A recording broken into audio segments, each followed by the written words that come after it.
Usijavu yakhala. Usijavu yakhala hey. Ayangibulala ngoJoseph ngathi dange lo Joseph ngiyawudinga lo. Yes. Okay, onje yipi camera ngiqala kuyo bhuti? Yeah. Alright, sanibonani bafethu, unenkosi yesizwe la kuvuma, withi inkosi yesizwe namhlanje siniphethele uphila Dlozi, indoda enkulu, umfekayi. Bhuti ninjani? Siyaphila njani? Alright. Hayi siyaxenga. Asithokoze khehla lami.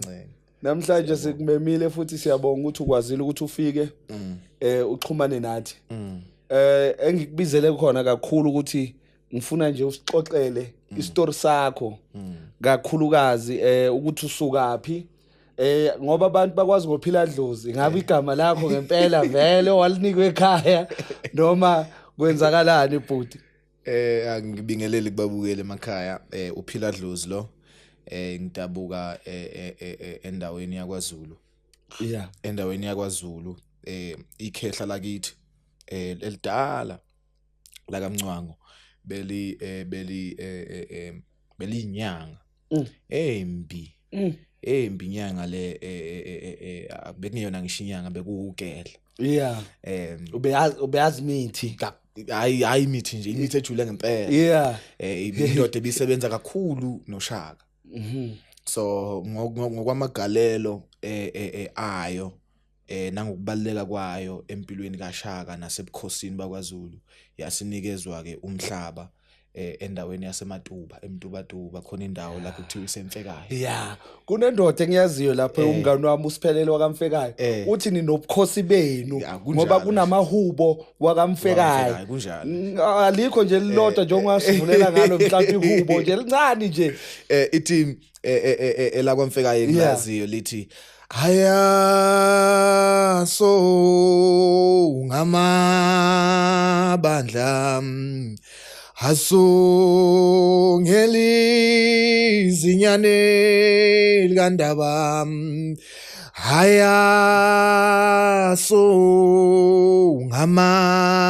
ngamabandla haso ngeli zinyane likandaba lelo ke ngilazi nami ngekhehla elizala mina kucaca ilokhuzana udadewethu engimlamayo ila engaqala ukulazi khona ke leli hubutho kanti la ekhaya kunanehubo la khona la ekhaya. Yeah, ngoba kwakumaxhapheshi kubhizi kumatasa angangabe ngisalithola ke ithuba lokuthi ngihlale phansi nawo le ndoda ngiyibuza ukuthi yilo kuphela yini apha amanye uma ekho akhona ngoba nje ngikutshela ukuthi nginayo umfowethu ake washaya nje lawo mahubo ngisho ukuthi kusho lobukhosi bukhulu bakamfikayo kodwa lesibongo abantu abaningi abasazi kodwa ngiyajabula ngoba sesiqale ngaleli hubo kusho ukuthi ususifakile ke bhuti usungaqala ke manje undlala bhuti kunjalo ngiyakhetha. So ngiqhamuka lapho ke mina kwase kuthi ikhehla ke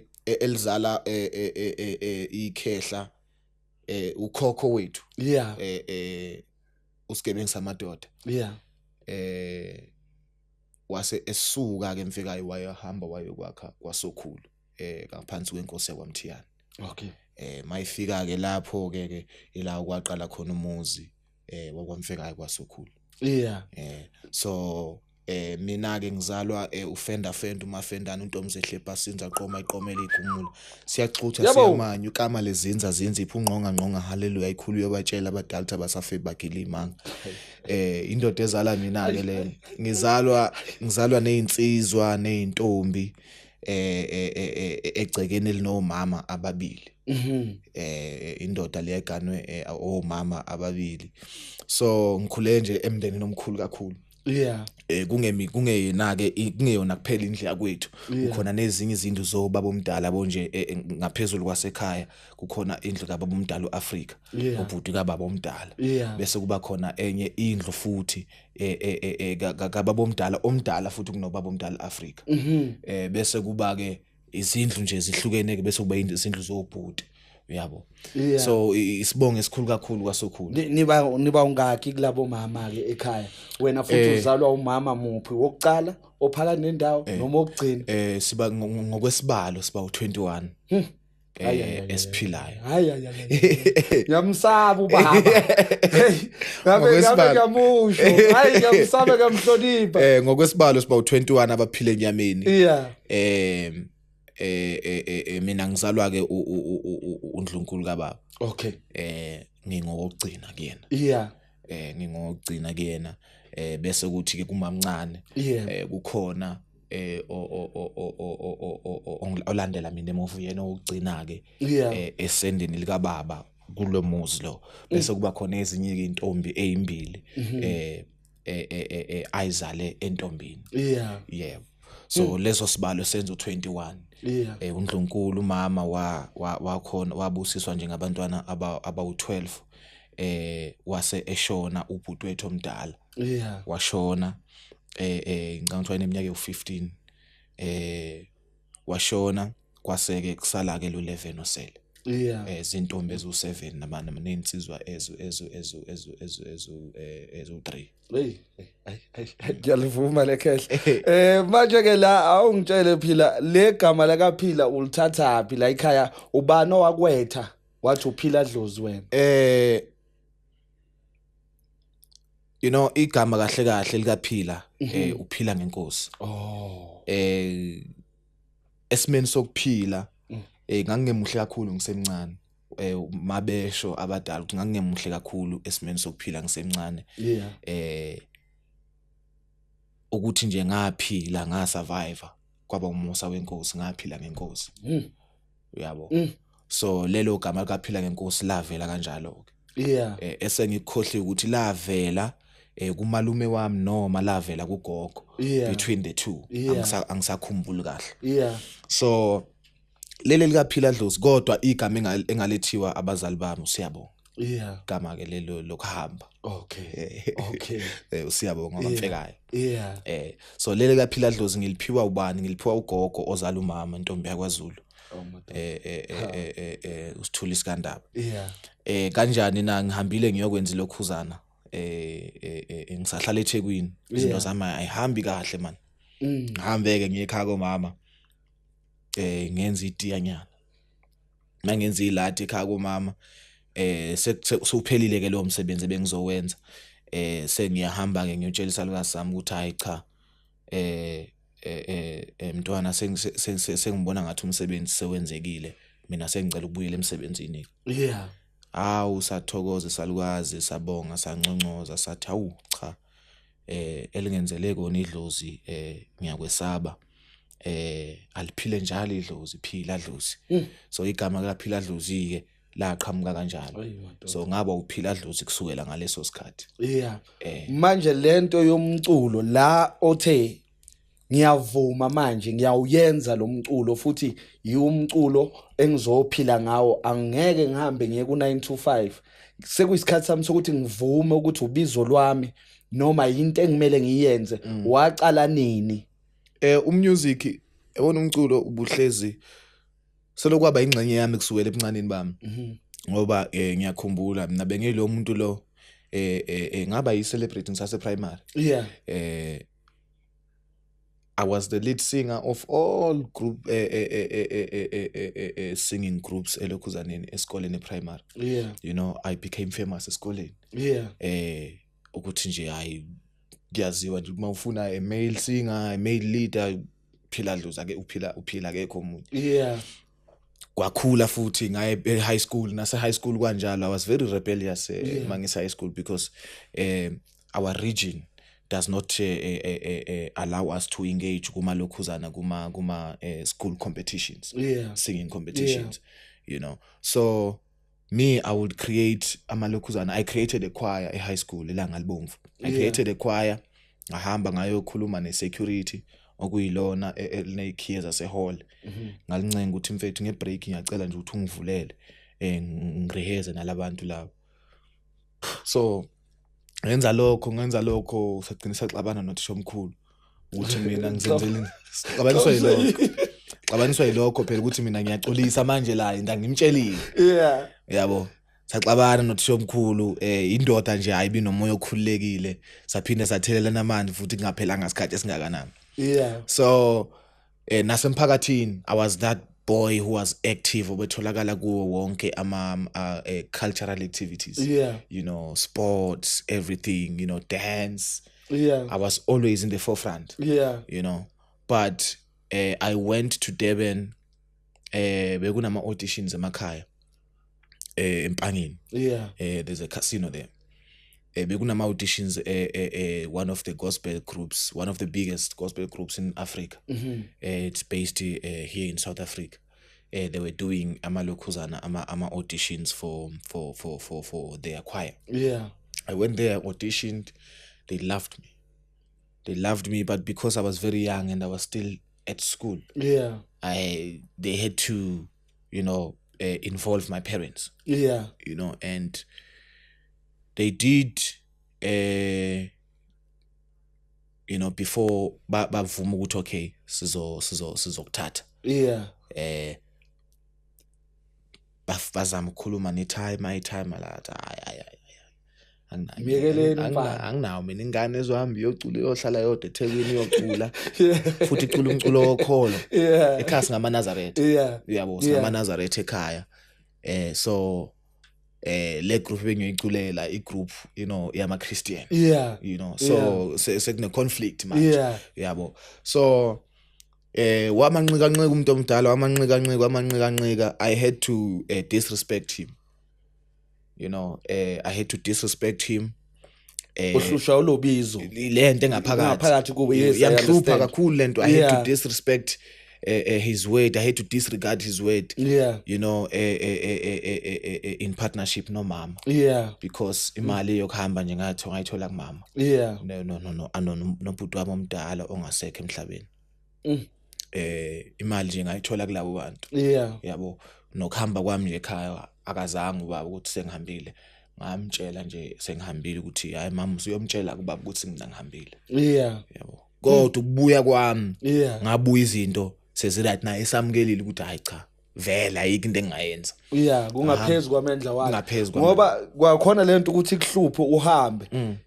Lento emhlulile yena la emandleni ukuthi noma ubaba athi kodwa ngiyayithoba. Yilabantu abaphethe lento ephila ngaphakathi kuwe. Yebo. So mangafika ke kwamele ukuthi ngirelocate to eThekwini. Ngitholela isikole ke lapho. Ngafunda eMlazi High. So ngafunda eMlazi High nakhona futhi I became that popular guy who sings nice, you know, school gospel choir. I was the lead, you know. I've been always in the forefront, you know, from a younger age, you know. Even nakhona esikoleni ngafika ngizokwenza grade 10. Ngafunda grade 10, ngaphasa, ngaba grade 11. Ngafunda grade 11, passed for matric. I just decided not to go to matric. Decided, you know what, I'm just gonna go sing on the street. Ngoba ngiyakwazi mina ukuthi uhlakaniphile futhi ngiyalithanda nalophawu olufakile lana olubekela esifubeni.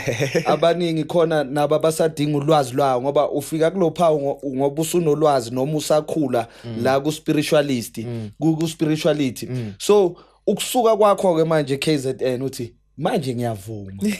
Ayi ngegoli manje ayisuka ngeke mina. That's the most interesting part ngoba sengikhwithile esikoleni. Sengikhwithile esikoleni nje bathole ekhaya ukuthi hayi wena usafundi. Susiyekile isikole wena. Base belokhuzana ke bathi hayi ke le mali bese kufakela yona ngoba kuyimali yesikole. Hayi sayihoxisa manje. Mabeyihoxisa le mali le ngihlala eMjondolo ngaleso sikhathi ngirentile uMjondolo. Mabeyihoxisa le mali le angangakwazi ukukeep up with ilokhuzana irent ngoba bengikhokha 500. Uyabo, ngangakhona ukukeep up nerent ngawuluza lo mkhukhu. Bangixosha. Mabengixosha khona omunye umngani wami ngama weekend benginokuhamba ngiyolokhuzana.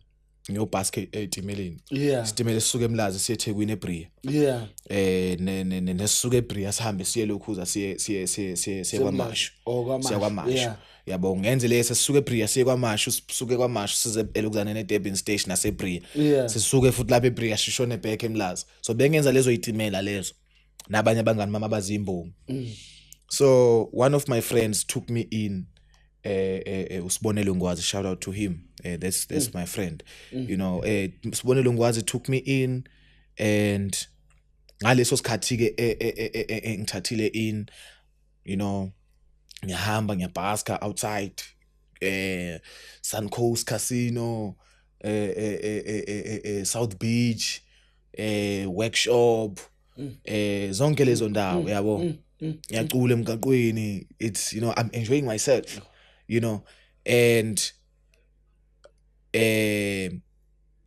you know, this is a very long story. You know, so I'm cutting it. That's why I'm trying to chop it kancane ukuthi singalali kakhulu ngoba ngiyasipota istory sakho ukuthi sikhulu and esinamandla. Kodwa ngiyathokoza ukuthi sikwazi ukuthola lesikhathi ukuthi sibe nawo ukuthi sithole at least the glimpse of it ukuthi kwenzakaleni, because mina ngisafuna ukufika la ukuthi kungani uhamba ngeenyawo uke waba homeless. Yabo ngifuna ukuya kulezo indawo and ngiyasizwa le story sisahamba. Yabo, so ukufika ukuze ngifike umngani wami angithathe in. I was kicked out before I went to my friend. Ngahamba bengine girlfriend. Beyifunda DUT. So my friend at DUT ihlale res. Yabo, so I used to squat res yakhe lo muntu lo until, you know, she was just straight with me. But you know what?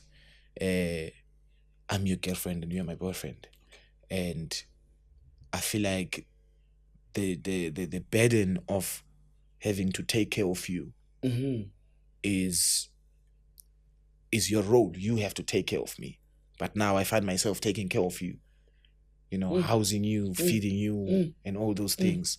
You know, one night she went out, you know, looking all beautiful, and when she came back, she got dropped off by a beautiful BMW. I still remember the color. It was navy. You know, it was navy, clean tinted windows. You know, I'm sitting at the mangihleli nje ewindini le res yabo le Gwe Street. So mangihlezi ewindini, I see everything lapha phansi.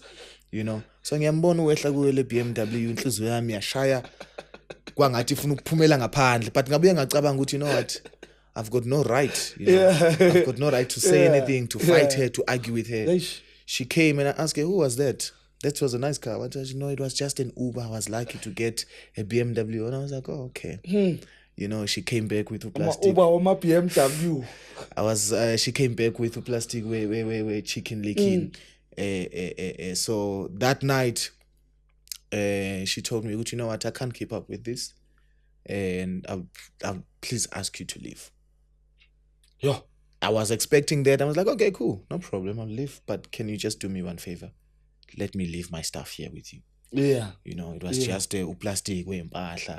You know what, okay, no, it's fine. I told him, I'm gonna, as soon as I get back on my feet, I'll come and get them. I became homeless in Durban for a couple of weeks. That's when then I phoned my friend and he took me in, you know. And in that process, I'm singing on the street, all these things. One day I'm singing Mhlanga, Gateway Mall, by the taxi rank there. And I met this guy, his name is Makaveli. I met Makaveli. Shout out to Makaveli. Shout out to Makaveli, that's my boy. That's my boy. So, Makaveli came to me. He was working for a certain company, call center. Came to me, was like, man, I love what you're doing. I've been to Joburg before. I've stayed in Joburg for a couple of years. And I know some people and I know some places. What you're doing can make a lot of money in Johannesburg. Udi yini etha ngimthembe lo muntu engiqala nokumbona angazi. That same money, the money I made that day, we took that very same money, we bought bus tickets, we traveled Ebusuku. We came to Joburg, we landed at the park station. We landed at the park station. Then we stayed there because I feel 4xn. We sat there until Phumilanga. Phumilanga, that's when we walked from park station to Maboneng. You know, we walked to Maboneng and before walking to Maboneng, his brother, Machiavelli's brother, came and took us to his flat. Yeah. But you know, it's a 1-bedroom flat. You know, there's no space. You know, then we had to figure out a plan. You know, and we went to Maboneng. You know, I buzzed. You know, sang. You know, it was fun for me. Yeah. You know, I was not worried about ndawo yokulala and what's not. It was fun for me. You know, so it was your first time at yours? First time in Johannesburg. Okay. First time outside of KZN. You know, and I sang, made relationships. Bad people came, good people came. You know, a lot of people tried to take advantage of my situation and all that, you know. Yeah. So, but it worked out, you know. I was homeless. We got to separate to Nomakaveli because he had a kid, you know. He had an infant, not an infant, man. He had a kid, a newborn baby. Yeah. You know, and he had to make a plan for the baby. Otherwise, yeah. And then masenihlukana ke sesiyaphi ke manje ithini ijeni yakho manje? Ijeni yami manje ngiyedwa emgaqweni. Ngiyedwa emgaqweni manje ngiyahasila. Uphela unyaka still ngisasemgaqweni. Phela 6 months ngisasemgaqweni. One of the days I come here, I sing here in Newtown. One of the boys oshuthayo la. Yeah. He said to me, there's another place I'm shooting at in Randburg. Yeah. It has a lot of traffic. Yeah. And no one does what you're doing. Let's go there and check it out.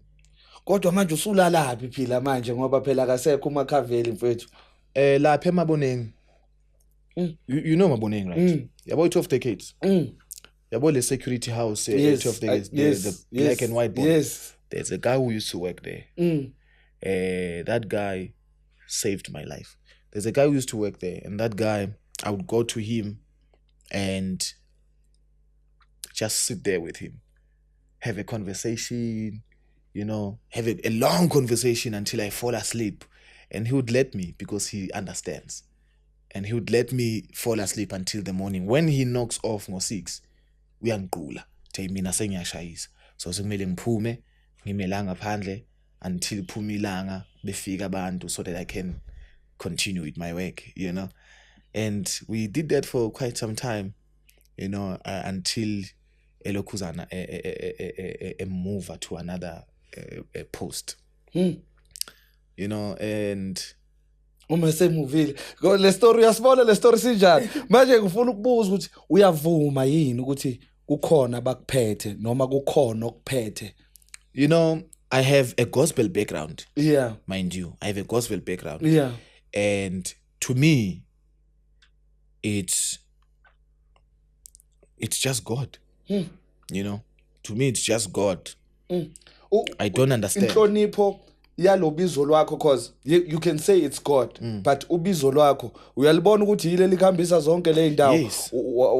Wathi kubaba cha ngizohamba ngifike lapha wayeka isikolo yilo lobizo solo liyakuhlupha solo liyakubiza likususe eKZN lizokubeka eJohannesburg usulala eMaboneng manje because of ubizo lwakho isigubhu sakho the one you pass with nale phimbo lakho asithi thina uyavuma ukuthi le drum nalo bizo nale voice yakho yikho kukudrivayo yikho kukuholayo kuyo yonke indlela yakho.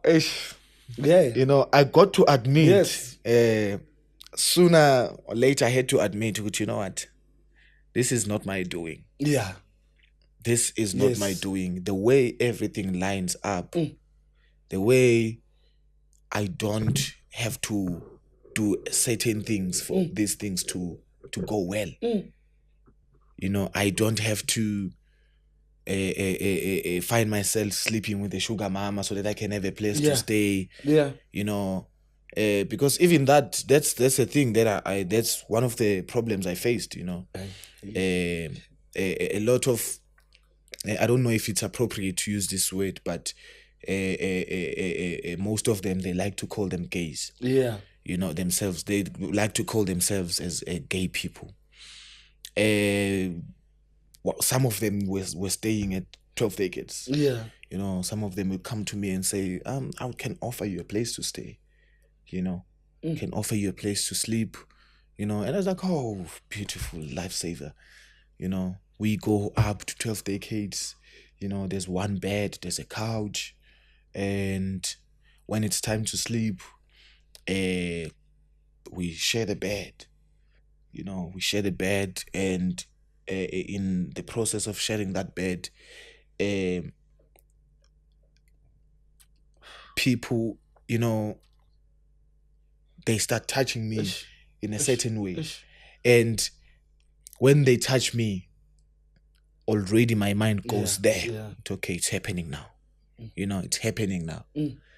And with respect, I just wake up, leave them in bed, take my stuff, open the door, go back downstairs.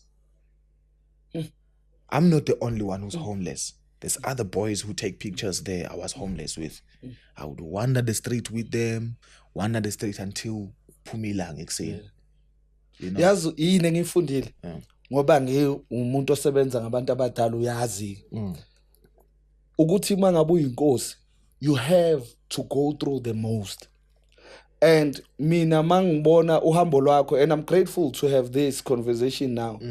Mangibuka uhambo lakho la uya khona ngempilo, ngikubona ukwanompumelelo mina. And those people ondlulela endleleni, abanye abakusizile nabanye abadlale ngawe, they're gonna cry ngoba kuzoyenzeka. I'm saying this in this show, and futhi angicengi umuntu, ngikhuluma lokho engikuzwa ngaphakathi ukuthi inkosi ngaphambi kokuthi ihlale esihlalweni kwamele ihambe indlule kuzo lezo zinto lezo. I'm not saying ukuthi kwamele ukuthi ufane noMandela, but that's your story. Yiyo lento eyenza ukuthi lo mculo wakho oyenzayo njengamanje ube namandla kangaka, sikuhloniphe. You had a beautiful show last week on Sunday. Mfethu, I was there. Anzo was there.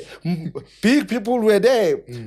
Besikujabulele mfethu, the setup of the candles lapha, kushiswa impepho kuyaphahlwa lapha ngestage. Most people are ashamed of doing that, but you did it, and it was amazing. Putwami, sisazokhuluma ngezinto ezinhle ngawe. You had to go to ama-Grammy Awards. Ufika kanjani kuma-Grammy? Yeah. So le ama-Grammy, I was still explaining ukuthi ngihlangana kanjani nalabantu engisebenza nabo manje. Yeah. So ukufika kwaMarenberg, yeah, ngithathwa umunye umngani wami obeshutha la. Yeah. Ngahamba naye ngafika eRandburg. That's when I started basking in Randburg. Few days, I think 2 or 3 days after, I met Donald Kudzai Mreriwa. He's an artist man. He manages me. Yeah. You know, so I met him. Everything just made sense from the get-go, and I've been working with him ever since that day. And till today, I work with him. That show that you saw there, if he was not there, it wasn't gonna be that beautiful. You know, if Nobs was not there, it wasn't gonna be that beautiful. Yes. Because both of them, they made sure everything is right, sound, everything is right. You know, so that's when, you know, I met him back then, and we've been working beautifully till today. Yeah. You know, I want us to talk about your music manje. Umculo wakho uqala kanjani ukuphuma ke manje? Sesiyakwazi ukuthi mangabe singena ku Spotify sithola uPhila Dlozi, umuntu bekabhaska koMabonenga, bhaska ko Newtown, ematrainini ezitimeleni. You still do, and nalento ukuthi uhambe ngeenyawo phansi. Ngifuna ukuyi-understand mina ukuthi yini le kenza ukuthi ukhiphe icathulo kushisa amateki ebese uhamba ngeenyawo. No, so fika lapho. Yeah. So when I met Kudzai, he took a video of me singing. Yeah. I was singing Umkabayi Kajam. Yeah. He took a video of me. He took a video of me doing that song, and he tweeted that video, and he specifically tagged DJ Maphorisa. Yeah. And a few hours later, DJ Maphorisa responded, and he was looking for me. That's when I started going viral. Okay. on social media. Okay. And that's when the relationship with DJ Maphorisa started. Yeah. And the interest within different big names in the industry. Yeah. You know, they started popping up. Yeah. You know, they want to do this with me. They want to do this with me. They want to do this with me. You know, can you please name these people, man? Wait, to name them. I worked with DJ Maphorisa. We did a whole album. We Yeah. did Los Lamino, DJ Maphorisa. Yeah. It was beautiful. Yeah. You know, the working process was beautiful. Shout out to DJ Maphorisa. Shout out to DJ Maphorisa. Shout out. And we've been, you know, working together since that day. Yeah. And today Who was featured on that song you did with Maphorisa? The song that I liked so much. So it's Soa Matrix. Yeah. Featuring, it's Soa Matrix and DJ Maphorisa featuring Pilatos and Buhle. Yeah. Yes. Okay. Shout out to Buhle. Soa Matrix. Yes. Yeah. Shout out. So yeah. That's one of the most successful work I've done in my career. Yeah. You know, in terms of numbers and everything. Yeah. Yeah. Yo, I love that song. Yeah, Yo. man. So I did a couple of work. I did some work with Black Coffee. I did. Yazi ngiyaxolisa ukuthi ngikugena emlonyeni. Ngizocela nje ungenzele leya part le ethi lento engilulayo ngiyazi ithinde part le yedlozi. Sorry. Obinkomo zedlozi ngibangela amazoni. Fethu. Obinkomo zedlozi ngibangela izitha. Ongilamulele idlozi lami. Yebo. Lempe ngilwayo wangiyazi mina. Ayi uyazi mangizwa lapho sengigcokile nami ezami izambatho zomngoma. Ngiyasangana kodwa le ndoda bayithathaphi. Uyinkosi futhi man. Ngiyathokoza ke. Yeah, ngithokoza mina. So in that process, you know, izinto ziyahamba, you know, getting to the party yama-Grammy. There's a lot that happens before we get to that stage, but I'm just gonna jump to that. Yeah. And there's a gentleman called Mzilikazi wa Africa.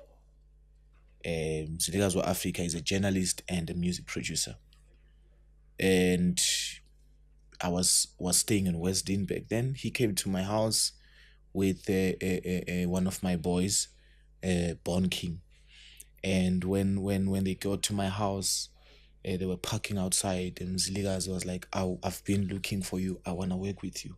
You know. And when I got into his car, he played this beat and he said, this is the beat I want you on. He played that beat and instantly I knew what to say. Yeah. It says Katele ngabantu abangamamenemene besifundisa ngosiko lethu masibuyele masisweni. You know, I said that on that video, and that was the song. Clever. Yes. That was the song. The following day, went to studio. We recorded a song, that song, and another song called Ibuto.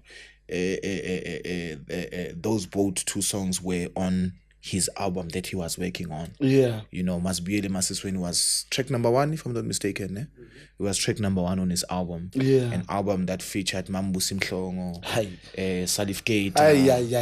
You know, it was a huge honor for me. Yo, Fethu, that's we legend putting ngishilo lento mele singayisabi lento mele sisho iphile lento ngoba that's what you are. That's why earlier on when we talked that side I was like mina ngikubeka lapha ko Bobby McFerrin abo Silo Khalane, those are the people engibabona kulo muqa wakho bhuti, and ngifisa ukuthi South Africa ikuthande ikusupporte lokho esikubona kuwe asikakaboni lutho sekuncane ikhulu liyeza liyanyelela. Yebo kunjalo.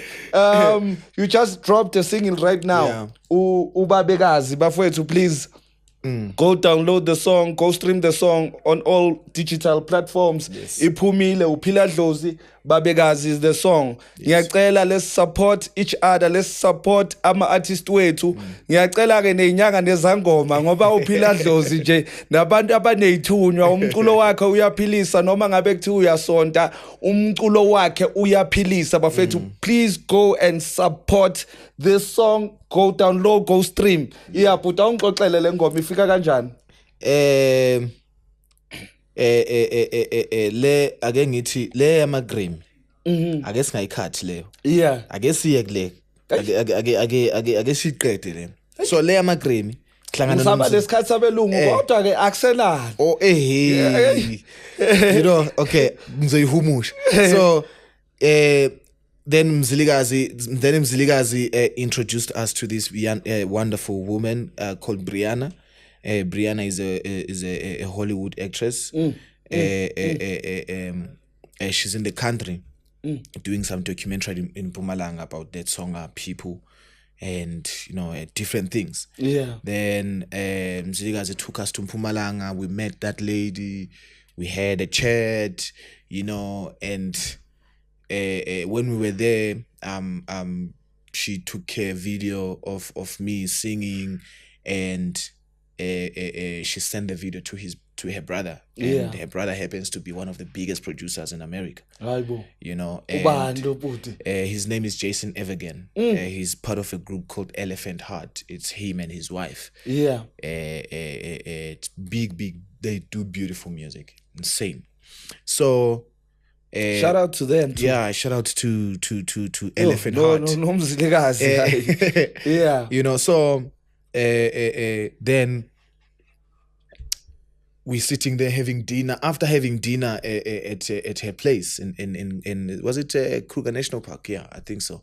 We're having dinner there, and the next thing she calls us to the TV space. She wants to play something. I'm thinking maybe she's trying to preview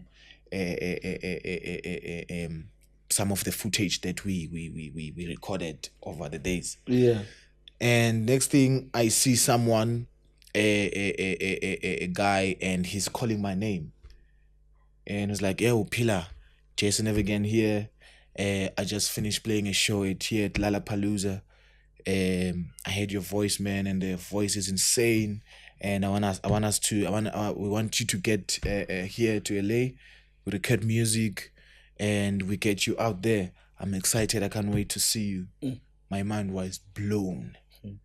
Uyavuma ukuthi le phimbo sona liyaqhubha le phimbo la kususe emakhaya kubeka Jozi sose America. So kube ileyo lokhuzana ke leyo, and it happens ukuthi he's nominated at the Grammys for one of the projects that he produced. Yeah. And he said, why not? Why don't you just come with me to the Grammys? But we couldn't go. Visa didn't come out in time and everything. So we missed the Grammys, and that was going to be one of the biggest opportunities in my life. To be in that space, it means everything. Yeah. Yeah. Not just anyone who goes to that space. Yeah. Especially the ceremony. Yeah. It's not everyone. Yeah. And for me to be invited in that space, it manifests a big thing.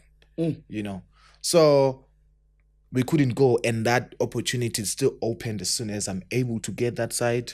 I'm gonna meet with JC and record with the different other producers that have a grown interest in my talent. Then Sizek Babigas. Yeah. This is a song. It has a very, very, very touching and powerful message. Yeah. And I had this song 3 years before I recorded. I started even singing it. It came to me 3 years before I started singing the song. Yeah. And the reason behind that was because I was scared ukuthi bazoyamukela kanjani abantu le message. Is it going to be offensive? Is it going to be hateful to the people that have experienced the same thing I'm talking about? But over time I grew courage to say I'm doing it. Yeah. Ubizo. Yazi ubizo mfethu alincengi, alitotosi, aliphathani mntofontofo. If wena ukwazile ukusuka uhambe zonke le ndawo, ulale kuzo zonke lezi ndawo, ingani mangabe kumele ukhiphe umculo wakho bese uhlehlele emuva uyasaba. Ubizo lunjalo ingakho ukukhethwe wena.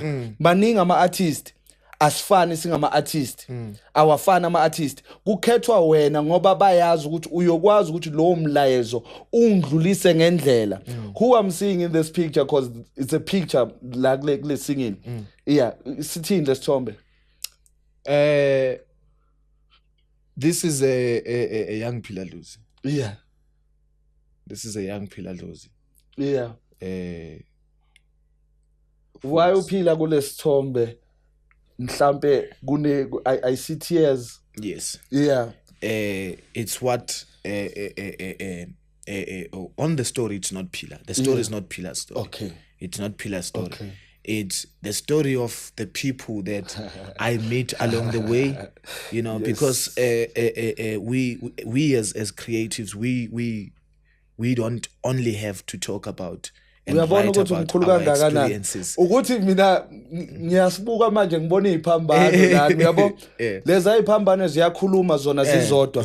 Shout out to the guy who did this. Shout out to E2 Designs. E2 shout out to E2.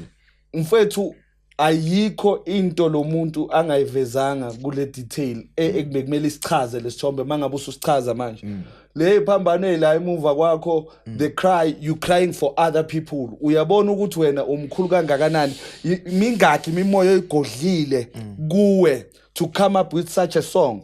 So it's a big song butwami. Ngicela futhi ungaziyehlisi ungazinyezi in every way ngaso sonke isikhathi ngalento iphiwe kukhethwe wena for a reason. So sizokusupporta mfowethu ungivusela umoya njengamanje ngivukelwa umoya kodwa ke singaqhubeka sixoxe kodwa uyinkosi nje ngifuna ukugcina lapho ukuthi uyinkosi and sizokusupporta. I know a lot of people bazokusupporta right now. Abantu kumele sivula amehlo. Is that time skule era yokuthi kwamele sivula amehlo sazi ngeimfihlakalo zomoya namandla esinawo esiwathwele emzimbeni wethu. And that's what you are butwami. Siyathokoza kakhulu Khehla, siyathokoza kakhulu. Kuyintokozo nakimi ukuthi ngifike kule ndawo. Yeah. Kakhulu, you know, getting to share this story. Even though I had to humush it, you know, even though I had to, you know, jump some of the things, and the people would think that my story is not consistent. It's not, you know, it's because of time, people. Sorry. Senze njani? Mlungu wethu uthini sisele kanjani lapho? Sisazolithola elinye ithuba. How many? 15. We have 15 minutes. Ungasitshelani nge 15 minutes? Ikhona yethu futhi bathi sisesenayo.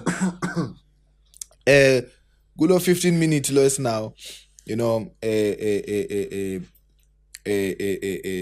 I used to do something kulokhuzana emgaqweni. Yeah. And I would like kulo 15 minutes to just show what captivated and draw a lot of people, you know, to me. Yeah. You know. So there's a song called Mkabai. Yeah. Yeah. So I'm just gonna do that song. You're not gonna do the song the one ovale ngayo ku show yakho. Bafethu ama show kaphila ayeza maningi aso agcwele amathikiti azotholakala every time uphila keep something ngizocela ukuthi sharela nizokwazi ukuthi niyomsupporta niyobona i-show yakhe how great it is. Yo bafethu hayi ngicela le ngoma ovale ngayo eshowini mina. Right. Ay. Uyabona ke manje sekuvele wasibeka kwelinye izinga. Niyose nivume. Uvumile uphila uthi lezwi elimahambisile lamzulisa. Nasi lesi sigubhu besinitshela ngaso ke bafethu.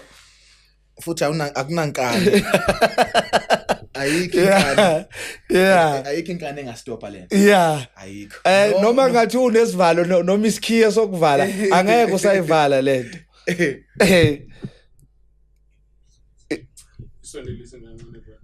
think it's quite loud. Oh, yeah. Don't know, it's quite loud. I'm just gonna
idlozi bafethu bengitheni kini sihlala nama legend thina hey kunjani makunje mfethu nale drum mfethu nale drum nalezwi elakususa mfethu can you please fix your mic kancane ungisondezele nje yona ngifuna ukukuzwa kahle ayikeke hayi kuthi ngikhulula amateki manje hey ngiyashiselwa phela nami yeah bhuti wami nali le drum bhuti nali lezwi elisolo likhambisa zonke le ndawo this drum saved your life nelezwi lakho saved your life but la uyakhona kuyoba mnandi kakhulu kuyoba ama fruits amangcamncebe futhi la uyakhona and akusoze kube nomuntu ongangiphikisa kulokho.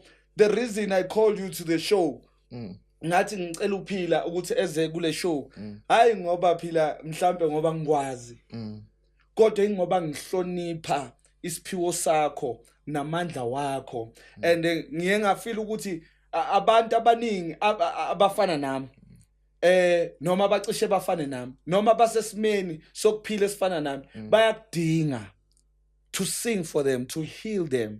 So ukukubiza kwami la angikhethelanga phela nami ngiphethe baningi bay streamline abafisa ukuthi bafike ngihlale nabo sixoxe kanje kodwa kuyahluzwa lapha mangabe sesifike emakhosini ngoba masifika shisa impepho sikhuluma nabo bathi thina nangu esimfunayo siyacela ukuthi afike so kuyahlelwa lapha edlozini kuyancengwa kakhulu yebo but so ukuthi ufike nje mfethu ususihloniphe kakhulu wahlonipha abangiphethe wahlonipha abakuphethe saqhubha umsebenzi ngoba ngihleli la ngivumisa abantu nje nakimi kuumsebenzi ekumele nguthwale ngubambe ngezandla zami ngikhanyisele nabanye abaseze emuva kwethu angeke kugcine ngathi phila kodwa yithi ekumele sibaphendlele indlela manje sibabonisa ukuthi you don't have to be ashamed of yourself ngendlela ongayo.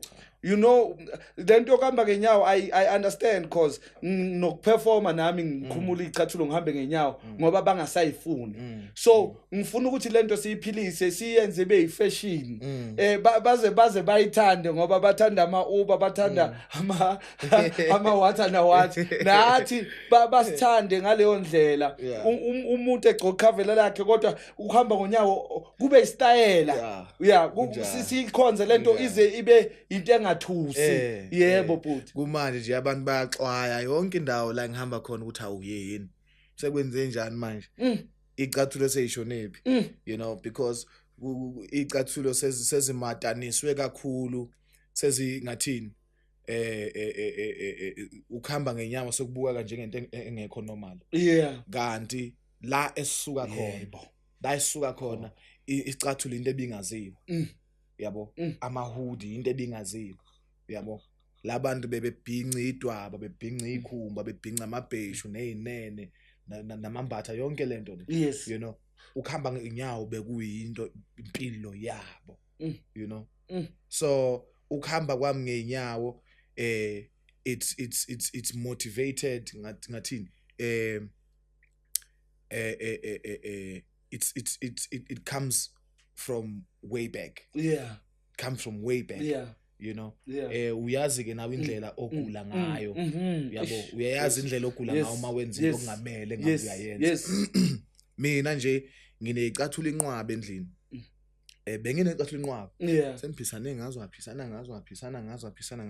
mhlambe ngisenamanzi kunamaphi amathathu ecathulo kube lesifolile but uyathola ukuthi siyaphela isikhathi eside ngayiqonga ngicathulo ngihamba nje ngonyawo uyabo mangigqoka icathulo isokisi lizojuluka libe manzi into mangilikhipha funa ngilikhame yabo funa ngilikhame mangilikhipha liyonuka iteki into akazi uyibona yabo mangiphakathi kwabantu ngize ngisabe nokukhumula icathulo ngoba idlozi phela lo ngiqhathana lokhuzana naye lo ngiqhathana nabantu yabo so sigula ngendlela ezingafani sigula ngendlela engafani wena nje bakuvuvukalisa inyawo ngiyakalekisa mhlawumbe bakuvuvukalisa inyawo wena zibe enkulu zingasakhona ukufitha ecathulweni uyabo mawuke wahamba ngonyawo lwehle futhi unyawo lube right every time I get to the car ngikhumule icathulo ngigcoka ama slippers ukuthi at least ukushaya umoya bese mangiyehla ngebantwini ngigcoka icathulo because abantu thina si stereotype abantu abamnyama and sibalekela ubuntu bethu. That's what I hate ngathi kakhulu ukuthi sibalekela ubuntu bethu namasiko wethu nezinto zethu esayiphiwa ukuthi siphile ngazo bese sigijimise zabanye kodwa siziyeke lezo. Uxhumana nawe kanjani mangabe ngifuna ukuxhumana nawe kuma social platforms? Uphila Dlozi Yeah. Yonke indawo TikTok, Facebook, Instagram, Twitter, yonke indawo naseyitolo eza online zo music uthi nje Phila Dlozi bazobe sebekuvezela ke yonke into enegama lika Phila Dlozi. Nakho ke sesifuna ukumbhuka uPhila Dlozi lapha mawuya lapha ku Instagram lapha kuyibhawo yami kunelokhuza kune email lapha it's philadlozi@tailoredmade.co.za. That's the email. I'll send the email to my management team. They're gonna review it. If it goes well with me and my brand, then we are going to initiate. Yo bafethu nibhukele ndoda mina into engiyibonile aniyazi nina anisikhipheleeni kodwa afuna siqikelele lokho uma ufuna ngizonandisa ungangibhuki angikwazi ukunandisa ufuna ungangibhuki mawufuna ngizonandisa kodwa mawufuna ukuphila ngizokuphilisa ufuna ngizokwelapha ufuna ngizokuvuselela ungibize bafethu mawufuna ukufunda ungibize ngoba mina umusic enguphiwayo umusic ofundisayo othoba amanxeba opha nomhlahlandlela wempilo naseyintweni nje eziningi kungaba impilo yedlozi kungaba impilo oyiphila nabantu emphakathini kungaba impilo yomqondo kungaba yabo nikeza umhlahlandlela wezinto eziningi so uma ufuna ngizokunandisa ingakho ungazwa ngibona perform eklabini ngoba ayikho into engayenza eklabini eklabini indawo yobumnandi angwenza umusic okunandisa la kufuneka abantu abajulile abantu abaziyo ukuthi bafunani kusasa la mawuthi nje wena ufuna ukukhala khona uzokhipha lesa sithukuthezi ufuna ukuheala you want spiritual healing ngibhuke ngabe yami ngibhuke ngeke uyisole uzophinda uyenze nini le show emnandi ke siyahlela sahlela ngoba lento ifuna ubuchwepheshe ifuna ubuchwepheshe lento akuyona into kumele uyenze ebudlapha ufuna ube kube nobuchwepheshe obukhona uyabo izinga futhi nalofuna lingehli lokhu linyuke njalo uyabo nje leya sound indlela yayisounda ngayo indlela yayisounda ngayo kwakumele akuyona isound wangayithola noma yikuphi so kwakumele yenziwe ngobuchwepheshe ukuthi izitholakala uyabo so izinto ezinjengaleyo kuyahlelwa akuyona into ongayihlela nje isigubhukana bese uyayenza unless lawo ma resources unawo kungawakho you can set up anywhere anytime sesivala Phila mhlambe iyouth yethu yase South Africa ne-youth yase Africa mhlambe ungabe usixwayisa kanjani noma ke usikhulisa kanjani noma usibonisa kanjani? What I would like to say is that myself included, as South African and African youth, we are not informed enough about everything and anything. We are not informed enough. When I'm saying we are not informed enough, it can be our history, it can be ourselves, it can be our politics, it can be our economy, it can be anything. We are not informed enough. That's why we are able to be cheated in a lot of industries, because we are not informed. You know. So the reason why I took an initiative, not an initiative. That's why I always prayed to God, would angipe imbalo informative. yabo. Yeah. Nami ngiyazama every day to inform myself, you know, entweni engiyibona ukuthi zibalekile for a young person in the society ukuthi azazi, you know. So if you're in the music industry, inform yourself about publishing rights and everything. Inform yourself, you know. I myself still trying to inform myself, you know. Yeah. If you are in the acting space, inform yourself about those things. If you're in the political space, inform yourself enough to, when you are given a platform to say something, you say something that is going to change lives, inspire, you know, and grow people, you know. So let's just inform ourselves. Let's care enough to inform ourselves. Yeah, leader. Ngishilo ngathi inkosi mfethu. Awukaze uhlangane nobaba uMbuso Khoza, siyavala njengamanje uMbuso Khoza. Cause mangihleli nje ngikubuka manje kuqhamuka ubuso bakhe la kuwe. Anikaze nihlangane. Yazi ukuthi indoda leyo esesihlele ukuthi njengamanje siyasebenza nayo. Kodwa amandla ukuthi sisebenze esayidini lami yena uread amandla esayidini lami angakabi enough ukuthi sisebenze. Baba uMbuso Khoza kulotshiwe kubhaliwe ngicela ukuthi ulekelele lapho ukwazi khona ukulekelela. Akusithi sonke esinamandla wokufinyelela esigabeni sokuxhumana kwezemali kwezani ngicela nje lokho ukubeka eceleni futhi ngiyakuhlonipha baba kakhulu kodwa sikubeka eceleni.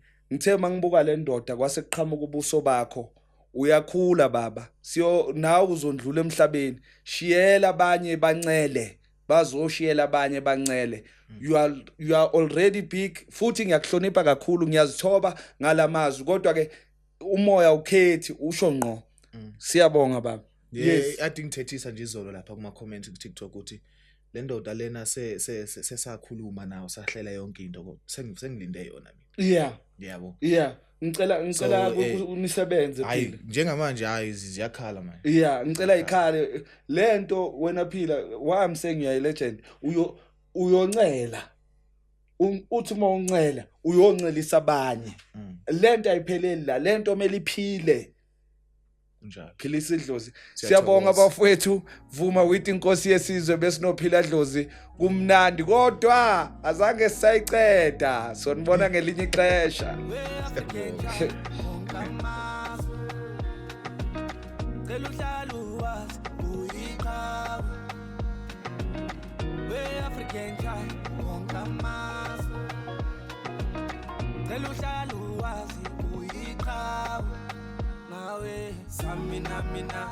Samina, Africa. This one's for Africa. Samina,